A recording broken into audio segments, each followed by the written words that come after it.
Bonjour tout le monde et bienvenue dans l'antre d'une autrice, d'une rêveuse et d'une lectrice.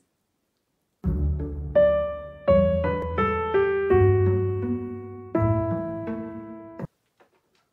on va enlever les lunettes parce qu'en fait je n'en ai pas besoin pour le moment.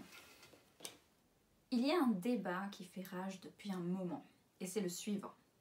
Chère lectrice, cher lecteur, que préférez-vous lire? Un livre numérique ou un livre en papier? Personnellement, je suis une bibliophile assez traditionnelle. J'adore le toucher du livre physique, l'odeur du papier, le bruissement des pages qui se tournent. J'adore voir le livre installé, placé tout bien dans ma bibliothèque. Et j'adore pouvoir serrer un livre tout contre mon cœur quand il m'a fait ressentir tout un tas d'émotions. Tous ces clichés de bibliophiles qui existent de par le monde, ben, c'est moi tout craché. Mais je ne nierai pas que le livre numérique a des avantages, et pas des moindres, celui de pouvoir emporter 20-30 livres en vacances sans se briser le dos ou même sans devoir payer le surpoids de bagages. Ceux qui ont l'abonnement Kindle sauront que c'est également génial de pouvoir découvrir des livres comme ça en payant mensuellement cet abonnement.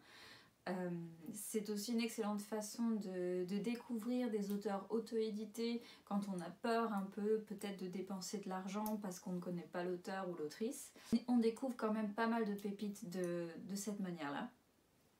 J'en profite pour vous dire que ma duologie Constellation et Ascension est disponible sur l'abonnement Kindle. Le lien, vous le trouverez en bas dans la description. L'autre avantage, et celui qui m'intéresse le plus dans le cadre de cette vidéo, est le fait de pouvoir acheter un livre à moindre prix quand on n'est pas sûr de l'apprécier. Alors bien sûr, il y a des livres numériques qui ne sont qu'1 centime moins chers que leur version papier. À cela, je n'ai qu'une seule chose à dire. Pourquoi ?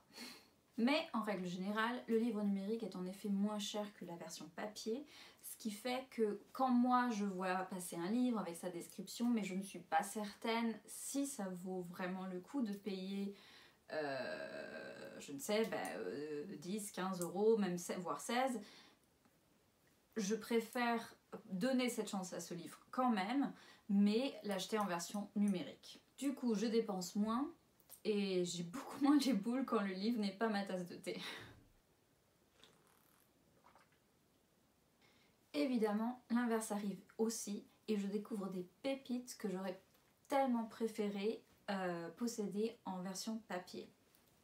Malheureusement, je ne compte pas Crésus parmi mes ancêtres et mon portefeuille a, je ne sais comment, développé la fâcheuse tendance de crier dès que je l'ouvre. Vous l'aurez donc compris, le rachat de ces livres en version papier n'est pas d'actualité, n'est pas du tout possible pour le moment, dans un futur proche qui sait. Alors, quels sont ces livres vraiment qui m'ont marqué et que j'aurais préféré 1000 fois avoir en papier qu'en numérique? Je vous ai préparé une petite sélection que je vous présenterai par ordre alphabétique d'auteurs et d'autrices.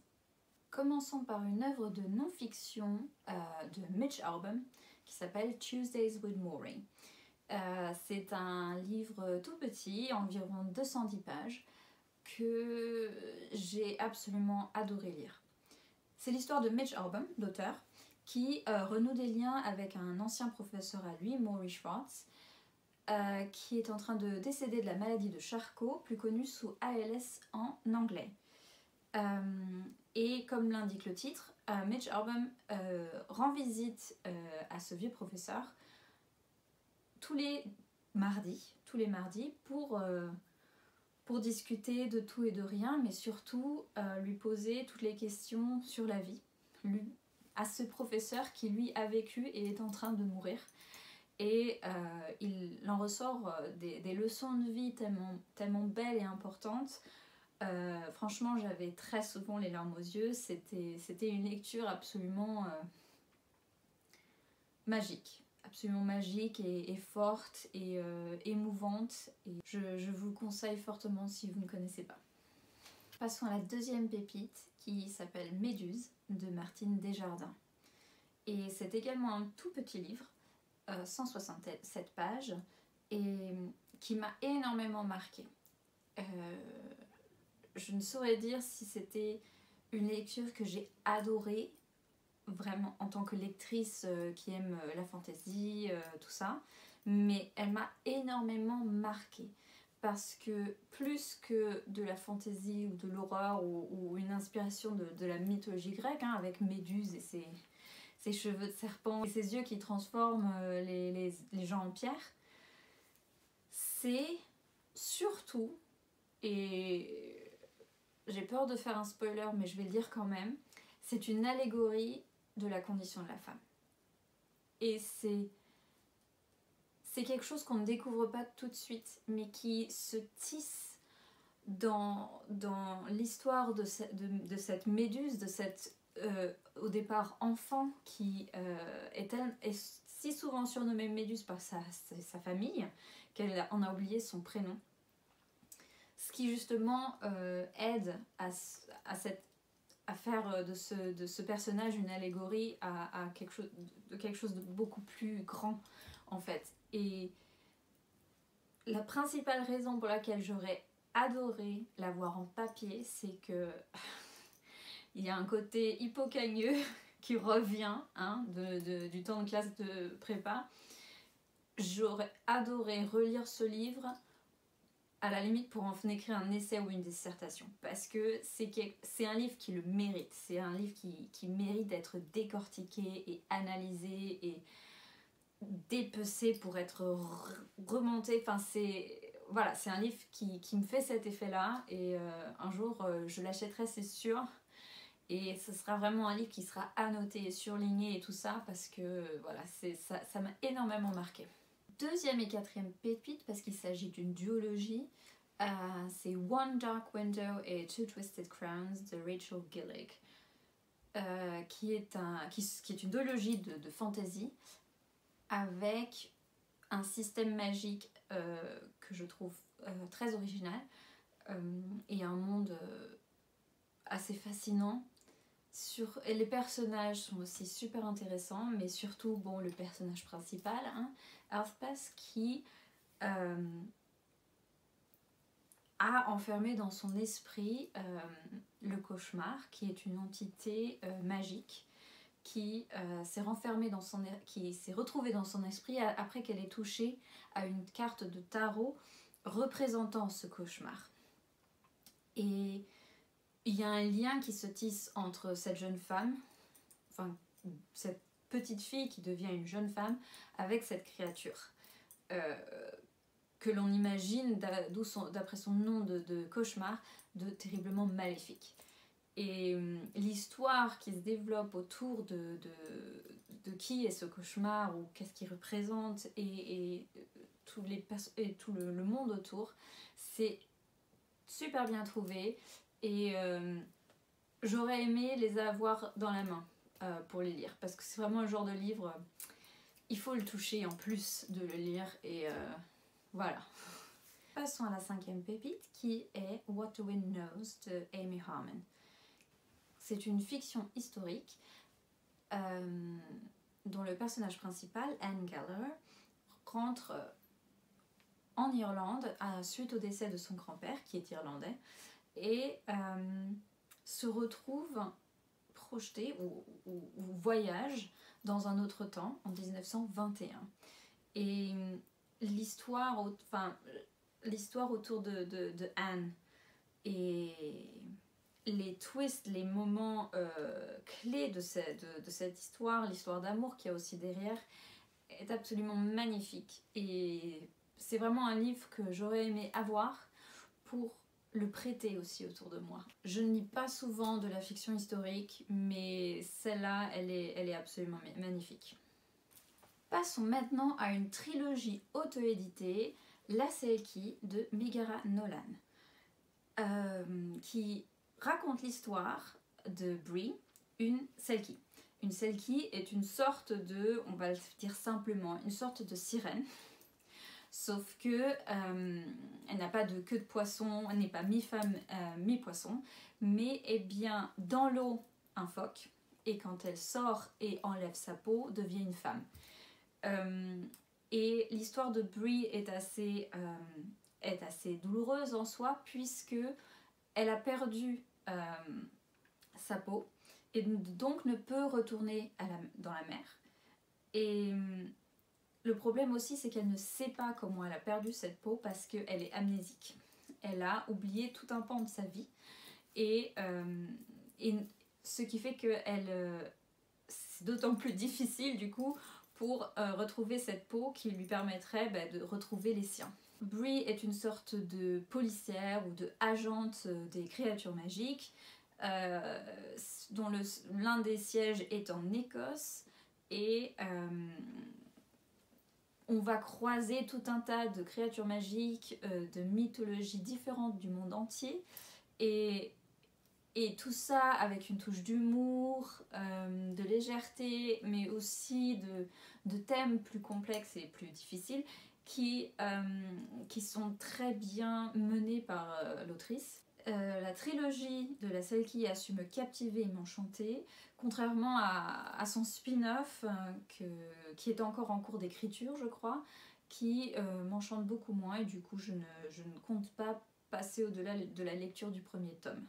Mais La Selkie vaut vraiment le détour, je trouve. Nous avons ensuite le premier tome d'une duologie, il me semble, de Masques et monstres, magie d'artisan, de R. Onsdorf, qui se passe à Paris et se concentre sur deux sœurs qui rencontrent par diverses circonstances deux hommes qui sont étranges, qui ne paraissent pas entièrement humains, on va dire, et plongent ainsi dans un monde différent du leur. Dans celui-ci, il y a l'intéressante possibilité de se transformer en un monstre en plaçant un masque magique sur le visage, d'où le titre Masques et monstres. Il y a un tome 2, mais celui-ci n'est toujours pas sorti en livre numérique, et même si j'aurais préféré avoir le roman en papier, comme je n'ai pas le premier tome en papier, je ne veux pas non plus seulement avoir le deuxième tome en papier, donc je n'ai toujours pas lu le deuxième tome, et je pense attendre le moment où je peux acheter les deux tomes à la fois pour pouvoir lire le deuxième tome. Nous avons maintenant une autre trilogie, mais qui nous vient des États-Unis. Il s'agit de la trilogie de Silent Kingdom de Rachel L. Shade, une autrice auto-éditée, que j'ai eu l'honneur de bêta-lire pour sa série suivante, après celle-ci. Donc j'ai découvert cette trilogie par, je crois que c'était une promo quelconque qui mettait la trilogie en un seul document en fait, et j'ai dévoré ces livres. Il s'agit de l'histoire de Halia, une princesse qui a le don de vérité, c'est-à-dire qu'elle sait intrinsèquement, alors quand le don s'active, elle sait intrinsèquement ce qu'est la vérité. Elle découvre donc que son père est à l'origine du meurtre, du décès de son oncle à elle, qui est le propre frère de son père, pour que son père puisse, lui, être roi de leur royaume. Et quand elle parle et dit à voix haute cette vérité, son père veut l'assassiner en fait, sa propre fille, et donc elle s'enfuit. Horrifiée par ce don de vérité, elle fait le vœu de ne plus parler, de ne plus prononcer un mot. Et elle s'enfuit dans la forêt et se retrouve dans un village qui est recueilli par un couple qui a perdu un enfant. Et c'est là qu'elle grandit et évolue et apprend à faire confiance à ce don-là. Bon, après, la trilogie part dans plein de directions, ce serait impossible de résumer ça maintenant, mais c'est vraiment... si vous aimez avoir vraiment votre cœur qui déchire, qui se déchire en 1000 morceaux et être dans l'attente de la suite, de savoir si les gens s'en sortent, c'est vraiment une trilogie pour vous. D'ailleurs, tout ce qu'écrit Rachel L. Shade, c'est dans ces eaux-là. Donc, je vous conseille vivement. Last but not least, nous avons une duologie d'Astrid Sterrin, également auto-éditée. Il s'agit de Cité de foudre et Empire d'orage, que j'ai dévoré et adoré et que je regrette tellement amèrement d'avoir acheté en numérique plutôt qu'en papier. C'est l'histoire de Lady Vinchka qui est une femme ambitieuse avec une personnalité qui est assez différente de ce qu'on attend d'un personnage principal qui en général est doux, gentil, et il n'y a que des choses horribles qui leur arrivent. Elle, non, c'est une lady, elle est ambitieuse, elle a épousé un lord pour monter dans la société, elle marche sur les pieds des gens pour avoir ce qu'elle veut, et du coup il y a plein de gens, j'imagine, qui ne l'apprécient pas énormément, mais j'ai adoré son pep, son caractère, et l'aventure dans laquelle elle part, bien malgré elle. Le monde de Lady Vinchka a une particularité, c'est qu'il est souvent victime de chutes de météorites. Ce qui s'avère très dangereux. Et dans une sorte d'exposition universelle à la Paris de la fin du 19e siècle, nous avons un météorite qui tombe alors qu'il n'était pas prévu, personne ne savait, et la capitale est en ruine. Et pendant cette chute, pendant tout ce chaos, Lady Vinchka s'enfuit dans un bateau qui était prévu pour un voyage qu'elle était censée faire avec son mari, et elle s'enfuit donc avec tout l'équipage et se retrouve dans un monde ou un pays, un continent dont l'existence était inconnue, et découvre donc un monde plutôt steampunk qui a également ce problème de météorite, mais qui le gère de manière totalement différente. Cette duologie est une pépite par ses personnages, mais aussi par le talent descriptif d'Astrid Sterrin. C'est vraiment un bonheur de lire ces mots, et un jour, j'aurai cette duologie dans la main en papier.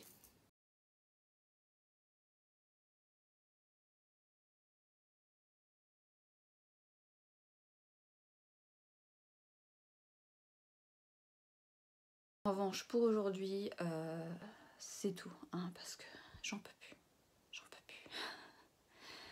C'est assez fatigant de se trimballer des livres de point A au point B et du point B au point C. Avez-vous également des livres que vous auriez préféré acheter en papier? Si oui, dites-moi lesquels en commentaire, ou alors si vous n'avez rien à commenter, vous pouvez toujours mettre un petit smiley parce que ça m'aide toujours à grimper dans la visibilité sur YouTube.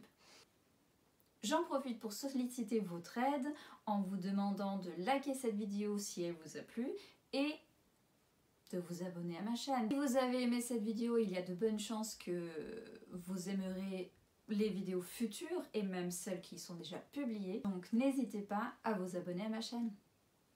C'est la fin de cette vidéo. Je vous souhaite de très belles lectures et à la prochaine. Allez, ciao!